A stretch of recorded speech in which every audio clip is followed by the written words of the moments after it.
근심하지 말라 시리즈의 마지막 주일 말씀을 나누도록 하겠습니다. 예수님은 자신의 부재로 인하여서 혼란스러워하고 근심하는 제자들에게 마음에 근심하지 말라, 하나님을 믿으니 또 나를 믿으라 라고 말씀하시며 여러 가지 제자들이 근심하지 않아도 되는 이유들을 제시하셨는데, 그 중에 주님이 그렇게 말씀하시죠. 내가 너희를 고아와 같이 버려두지 않을 것이다. 그러니까 너희는 홀로 남겨지지 않을 것이다 말씀하셨는데, 그렇게 제자들이 고아처럼 버려지지 않을 거라는 사실에 대해서 말씀하시며 주님이 내가 너희에게 어떤 일을 보내줄 거야 라고 이야기하십니다. 오늘 본문 16절입니다. 내가 아버지께 구하겠으니 그가 또 다른 보혜사를 너희에게 주사 영원토록 너희와 함께 있게 하리니. 아멘. 예수님은 나는 너희들 곁을 떠나지만 너희에게 나 이외에 또 다른 보혜사가 오실 거야 라고 말씀하셨습니다. 우선 오늘 본문의 이 구절에서 우리가 좀 주목해야 될 부분이 또 다른 보혜사입니다. 이 말대로라면 본래의 어떤 보혜사가 있었다는 말이죠. 그렇죠? 또 다른 보혜사라는 말은 본래의 어떤 보혜사가 있었다는 말이에요. 그리고 예수님은 그 본래의 보혜사 이외에 너희를 돕는 또 다른 보혜사가 올 것이다 말씀하십니다. 자, 그렇다면 우리가 보혜사에 대해서 이야기하기 전에, 또 다른 보혜사에 대해서 말하기 전에 본래의 보혜사는 누구인지를 좀 알아보아야 오늘 말씀의 의미를 잘 풀어볼 수 있을 것 같습니다. 본문에 사용된 보혜사라는 단어가 헬라어로 파라클레토스라는 단어인데, 이 단어는 원어상으로 옆으로 부름을 받은 존재라는 의미를 갖습니다. 내 옆에 와서 나를 돕고 위로하는 존재라는 의미이겠죠. 그런데 이 파라클레토스라는 단어는 성경에서 딱 한 사람만 사용했어요. 사도 요한만 사용했어요.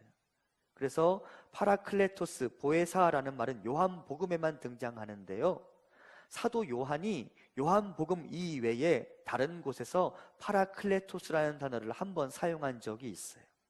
요한일서 2장 1절 우리 한번 같이 봉독해 볼까요? 나의 자녀들아, 내가 이것을 너희에게 쓰면 너희로 죄를 범하지 않게 하려 함이라. 만일 누가 죄를 범하여도 아버지 앞에서 우리에게 대언자가 있으니 곧 의로우신 예수 그리스도시라. 아멘.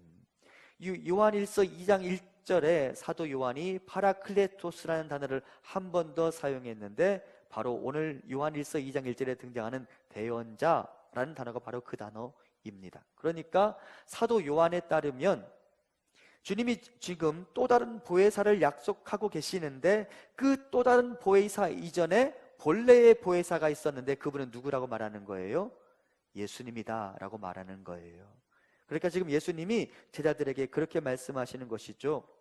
얘들아, 본래의 보혜사인 내가 너희들 곁을 떠나기는 하지만 내가 아버지께 간구하여 나의 뒤를 잇는, 나와 똑같은 일을 하는 또 다른 보혜사를 너희에게 보낼 터이니 걱정하지 마 라고 말씀하시는 거예요.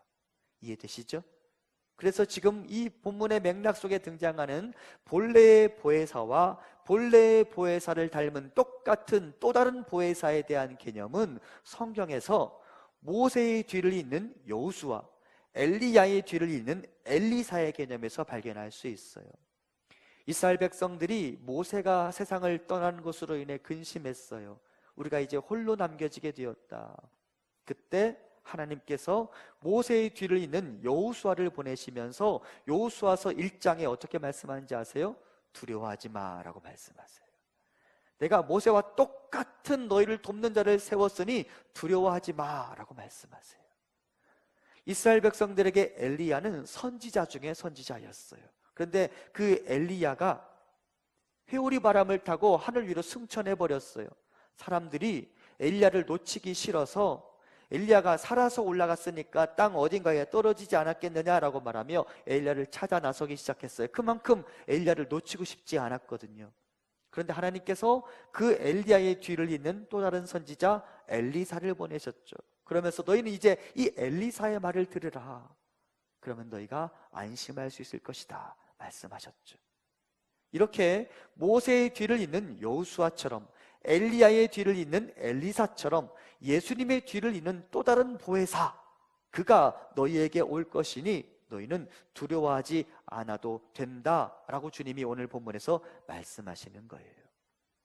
자, 그렇다면 그 보혜사는 어떤 분이시고 그분은 우리에게 어떤 일을 하시는 분이실까요? 오늘은 이 부분에 대한 말씀을 나누도록 하겠습니다. 우선 이 보혜사라는 단어는 원어상으로 좀 분석해 보면 돕는 자, 위로자, 변호인 등의 의미를 갖습니다. 한자어로는 보혜사라는 말은 은혜를 베푸는 스승이라는 의미를 갖기도 합니다. 그리고 전통적으로 이 보혜사는 성경 안에서 삼위 중 한 분이신 성령님을 지칭하는 단어로 이해됩니다. 그렇다면 그 보혜사, 즉 성령님은 우리를 위해 어떤 일을 하실까요? 오늘 우리는 이 성령님 전체에 대해서 살펴보기보다 보혜사라는 단어, 파라클레토스라는 단어를 중심으로 성령님이 우리에게 무슨 일을 하시는지를 조금 살펴보도록 하겠습니다. 먼저 앞서 사도 요한이 요한 1서에서 제시했던 대언자라는 개념을 살펴보아야 합니다. 제가 다시 한번 요한 1서 2장 1절 봉독합니다. 나의 자녀들아, 내가 이것을 너희에게 쓰면 너희로 죄를 범하지 않게 하려 함이라. 만일 누가 죄를 범하여도 아버지 앞에서 우리에게 대언자가 있으니 곧 의로우신 예수 그리스도시라. 아멘. 예수님은 재판대 앞에서 우리를 대신하여 우리를 변론해 주시는 대언자이십니다. 모든 사람들이 이제 죽고 나면 각자의 인생에 대한 책임을 지고 하나님의 재판대 앞에 서게 되는 날이 올 것입니다. 그날 그곳에서 특별한 사유가 없다면 지상에 있는 모든 아담의 후손 사람들은 지옥행을 선고받기 마련입니다. 하지만 그 재판대에서 우리를 대신하여 우리를 변호하는 분이 생긴다면 그때는 말이 달라집니다. 재판대 앞에서 변호이신 예수님은 우리의 무죄를 주장하실 것입니다. 왜? 우리의 의가 아닌 그리스도의 의가 우리의 온 몸과 우리의 전생에 걸쳐 다 이식되었으니까. 여러분, 우리가 어떻게 은혜를 입고 어떻게 의롭다는 인정을 받게 될까요? 성경을 아무리 살펴보아도 성경상에 있는 어떤 사람도, 아니 지금까지 이 땅에 살았던 모든 사람들을 다 살펴보아도 하나님 앞에서는 그 어떤 사람도 스스로의 의를 자랑할 수 없습니다. 다만 하나님이 그 사람을 의롭다 인정해 주시니까 그가 의로워지는 것뿐이죠. 온 세상에 악이 가득했던 시절 유독 한 사람만 의로움을 자랑하고 있었습니다. 다름 아닌 노아였습니다. 그리고 하나님은 노아에게 방주를 만들도록 명령하셨으며 노아는 이에 순종하여 온 세상이 다시 새로운 창조의 시대로 들어설 수 있도록 아주 중요한 역할을 감당합니다. 하지만 여러분, 정말 노아가 하나님의 구원을 받기에 합당한 의로움이라는 자격을 갖추고 있었을까요? 그가 정말 하나님 보시기에 완전한 의로움이라는 조건을 충족했기에 하나님이 그를 사용하신 것일까요? 성경의 순서를 잊지 말아야 합니다. 창세기 6장 8절과 9절입니다. 그러나 노아는 여호와께 은혜를 입었더라. 이것이 노아의 족본이라. 노아는 의인이요 당대의 완전한 자라. 그는 하나님과 동행하였으며. 여러분, 노아가 의롭고 완전한 자였다라는 말이 먼저 나오지 않고 그가 여호와께 은혜를 입었다는 사실이 먼저 기록되었다는 점을 알아야 합니다. 달리 말하면 우리는 은혜 아니면 절대 하나님으로부터 무죄 선언을 들을 수 없는 존재입니다.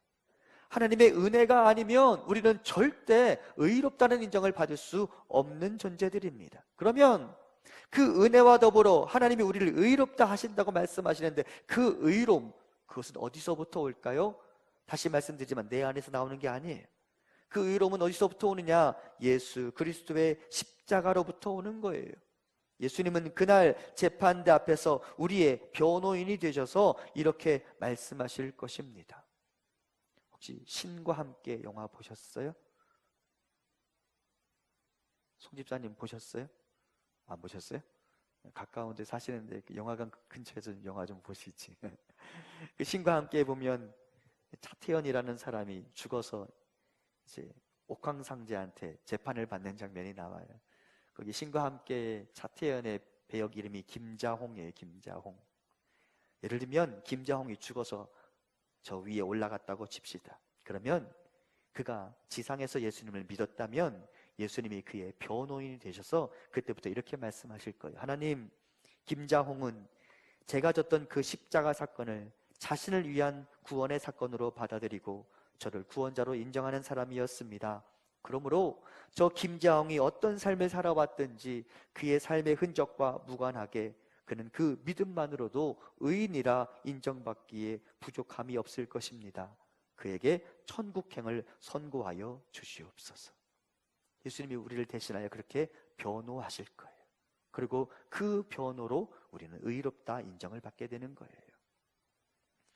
사실 예수님 당시 대부분의 피고인들은 변변한 변호를 받을 수 없었다고 합니다. 당대의 재판은 판사와 피고 사이의 대화와 증거를 가지고 대부분 진행이 되었다고 합니다. 왜냐하면 변호인을 고용하는데 많은 돈이 필요했기 때문이에요. 그래서 귀족들을 제외하고는 그 어떤 사람도 자신을 위한 대언자, 변호인을 고용할 수 없었습니다. 그런데 예수님은 언제나 제자들 편에 서서 제자들을 지지하는 말씀을 해주셨고, 특별히 하나님과 제자들 사이에서 언제나 제자들의 입장을 대변해 주셨습니다. 그리고 이제 제자들은 그렇게 언제나 자신들의 변호인 역할을 해주셨던 예수님 이외에 또 다른 보혜사, 변호인을 기대할 수 있게 되었고 안심할 수 있게 되었어요. 예수님 말고 다시 우리를 변호해 줄 수 있는 그분이 우리에게 오신다니 안심할 수 있겠구나라는 생각이 들었죠. 그분은 다름 아닌 보혜사 성령님이십니다. 그러면 예수님은 그 재판대에서 우리를 변호하시며 우리를 위한 대언자가 되신다고 하는데, 성령님은 우리의 어떤 대언자가 되실까? 그렇죠? 예수님은 저 재판대에서 우리의 무죄를 주장하기 위해 하나님 앞에서 변론하실 텐데, 성령님은 우리의 어떤 대언자가 되실까? 로마서 8장 26절과 27절 같이 봉독해 보겠습니다. 이와 같이 성령도 우리의 연약함을 도우시나니 우리는 마땅히 기도할 바를 알지 못하나 오직 성령이 말할 수 없는 탄식으로 우리를 위하여 친히 간구하시느니라. 마음을 살피시는 이가 성령의 생각을 아시나니 이는 성령이 하나님의 뜻대로 성도를 위하여 간구하심이니라. 아멘. 성령님은 우리가 무엇을 구해야 할지 알지 못하는 그때 우리를 대신하여 아버지께 우리에게 꼭 필요한 그것을 대신 간구해 주시는 대언자이십니다. 분명히 우리는 예수님의 이름으로 예수님의 뜻대로 기도해야 하나님의 응답을 받을 수 있는데, 예수님의 뜻을 알지 못하고 엉뚱한 것을 구하는 우리를 대신하여 성령님이 대신 기도해 주신다는 말입니다. 그분은 우리의 기도 중에 대언자이시죠. 우리들 대부분은 나의 의식과 필요에 따라 기도하기 마련입니다. 그 기도들이 하나님의 뜻과 언제나 반대되는 것은 아닙니다. 우리의 뜻과 하나님의 뜻이 일치될 가능성도 있습니다. 하지만 어떤 경우에는 지금 나에게 꼭 필요한 것을 구하지 못하고 잘못된 방향과 잘못된 타겟을 설정하고 지금 나에게 꼭 필요한 기도를 드리지 못할 때가 있어요. 그때 우리의 기도의 방향과 타겟을 수정하여서 하나님 앞에 꼭 구해야 되는 것을 구하도록 대신 기도해 주시는 분, 그분이 바로 성령님이십니다. 지금 예를 들면 나는 대장이 아픈데 나는 엉뚱하게 심장이 아픈 줄 알고 심장을 고쳐달라고 기도할 수 있잖아요. 그렇죠? 우리는 그렇게 기도할 수 있어요. 하나님, 심장을 고쳐주세요. 그때 성령님께서 우리를 위하여 대신 어떻게 간구하시느냐? 하나님, 희준이가 대장을 위하여 기도하게 해주세요. 그리고 그 성령님이 주시는 마음과 지혜로 나는 나에게 꼭 필요한 것을 하나님께 간구할 수 있게 되는 것이죠. 이것이 대언자 성령님 보혜사의 우리를 위한 사역입니다. 그러니까 얼마나 필요하겠어요. 그렇죠.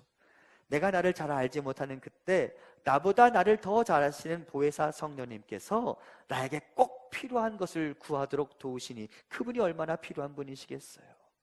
사랑하는 성도 여러분, 성령님은 여러분을 대신하여 하나님 앞에 여러분에게 꼭 필요한 기도를 드릴 수 있도록 돕는 분이십니다. 그분이 없으면 우리는 지금의 나에게 꼭 필요한 것도 알지 못한 채 속수무책으로 공경에 빠질지 모릅니다. 하지만 우리가 그 보혜사 성령님을 의지하고 구할 때 그분은 우리 옆으로 오셔서 우리를 위하여 하나님 앞에 대언자로 나서실 것입니다. 그리고 그분이 나의 대언자가 되시는 순간 나는 지금의 나에게 꼭 필요한 하나님의 은혜를 경험하게 될 것입니다. 보혜사를 의지하십시오. 나의 대언자를 환영하고 그분의 도움을 거절하지 마십시오. 그분이 여러분 옆으로 오셔서 여러분을 위해 대신 하나님 앞에 나서실 것입니다. 그분이 나를 위해 대신 간구하기 시작하면 나는 가장 적절한 하나님의 은혜와 돌봄을 받게 될 것입니다. 그분을 좀 환영하십시오. 보혜사 그분을 좀 환영하세요.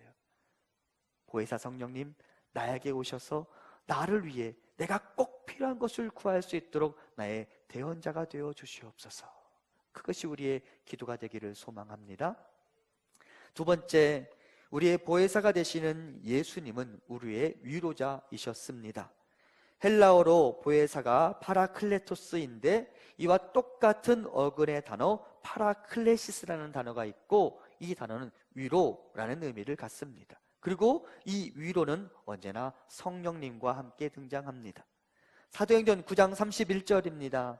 그리하여 온 유대와 갈릴리와 사마리아 교회가 평안하여 든든히 서가고 주를 경외함과 성령의 위로로 진행하여 수가 더 많아지니라. 여기 등장하는 이 위로라는 단어가 오늘 우리가 살펴보는 파라클레토스, 보혜사라는 단어와 똑같은 어근을 가진 파라클레시스라는 단어입니다. 그런데 이 위로가 누구로부터 온다고 지금 말하고 있어요? 성령으로부터 온다고 말하고 있죠. 이것이 또 다른 보혜사의 사역인데, 그러면 본래의 보혜사는 어떤 분이셨냐? 사실은 그 본래의 보혜사이신 예수님이 우리에게 언제나 위로를 전하는 분이셨죠. 생각해보면 예수님은 언제나 위로자이셨습니다.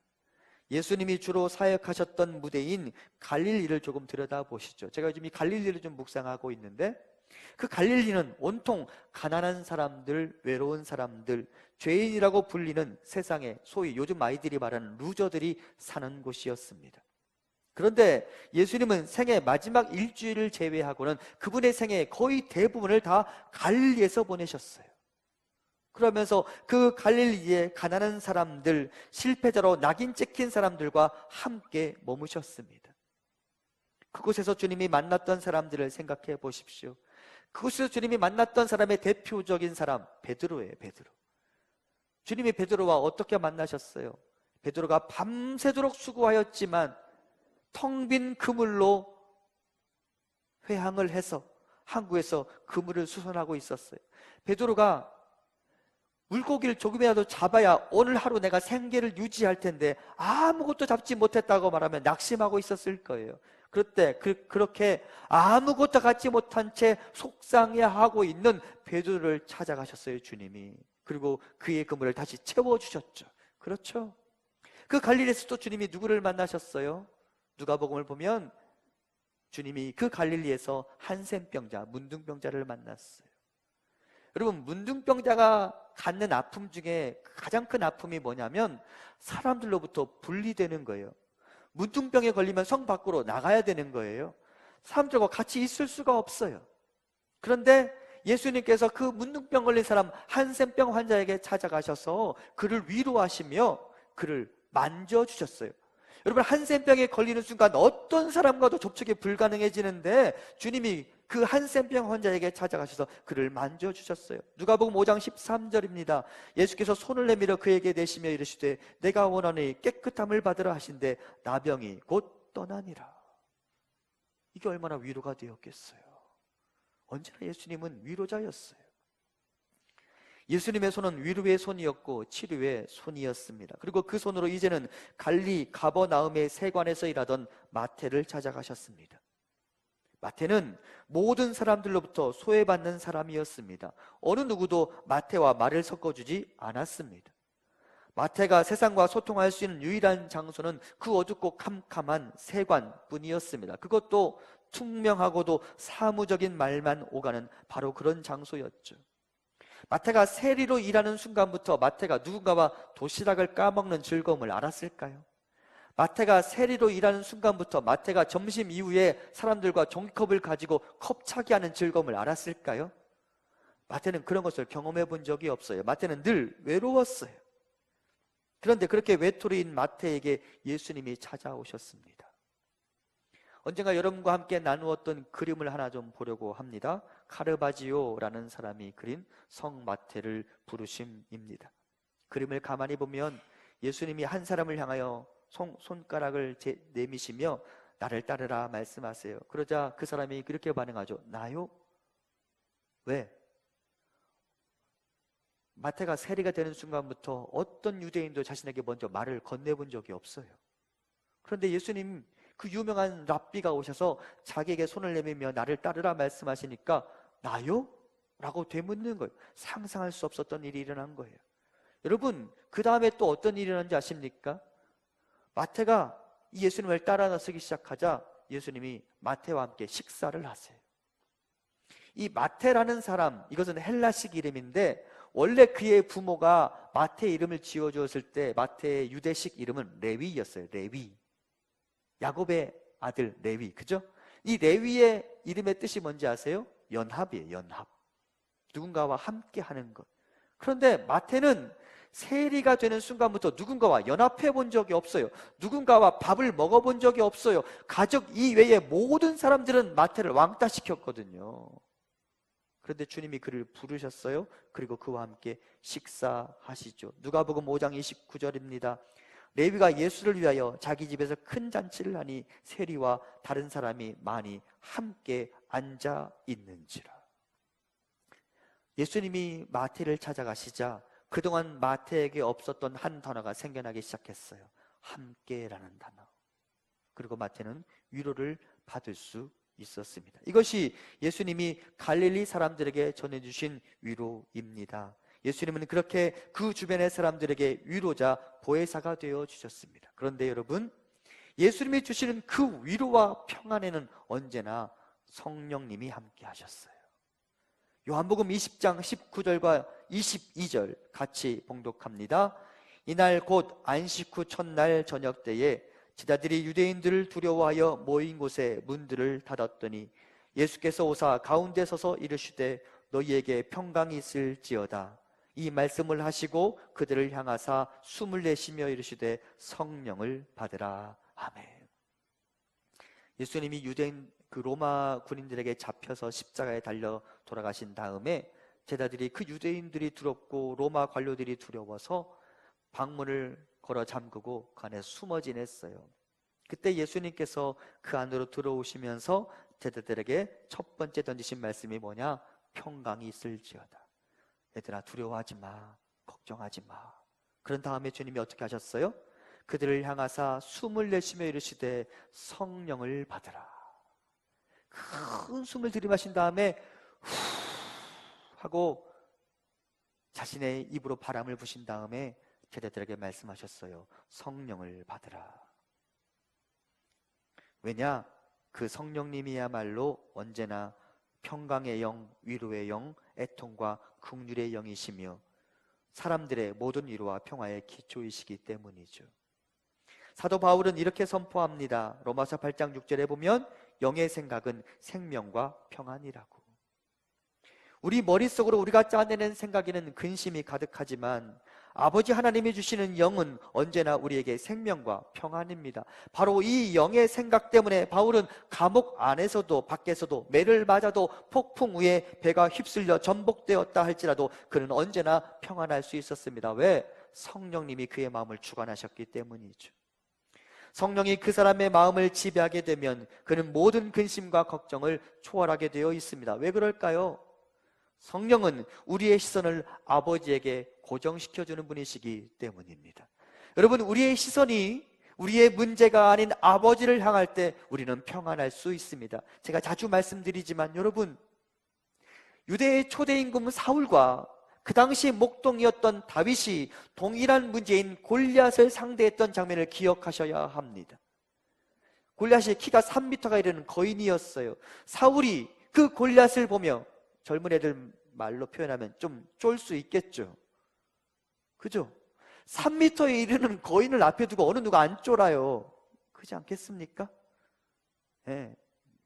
제가 예전에 박광덕이라는 씨름 선수가 탄 택시를 봤어요. 제가 택시가 불쌍했어요. 택시가 한쪽으로 기울더라고요.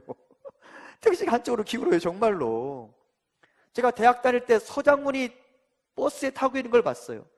그 연대 농구부가 지나가는 걸 봤는데 제일 마지막 칸에 서장훈이 타고 있는데 앉은 키만 봤는데 압도적이더라고요. 그런데 서장훈이 2m7인데 골리앗은 3m예요. 사울이 그를 보고 안 쫄았겠어요? 두렵죠. 겁나죠. 그런데 다윗은 왜 안 쫄았을까요? 다윗은 왜 겁이 안 났을까요? 비결은 딱 하나예요. 사무엘상 17장을 보면 사울이 골리앗을 대하는 태도와 다윗이 골리앗을 대하는 태도가 완전히 달라요. 사울은 골리앗만 봤어요. 골리앗만 보니까 겁나는 거예요. 그런데 여러분, 사무엘상 17장을 보면 유일하게 여호와 하나님의 이름을 거론하는 사람이 딱 한 명 있어요. 누굴까요? 다윗이에요. 다윗은 골리앗도 보았지만 골리앗 너머에 있는 하나님을 보기 시작했어요. 그러니까 그가 겁을 극복할 수 있게 된 거예요. 그 일을 누가 해주시느냐? 성령님이 해주시는 거예요. 성령님, 보혜사 성령님이 우리 안에 오시면 우리의 시선을 문제가 아닌 하나님께 집중하도록 만들어주는 거예요. 그러니까 우리는 안심할 수 있는 거예요. 이것이 우리가 보혜사를 간절히 구하고 구해야 될 이유인 것이죠.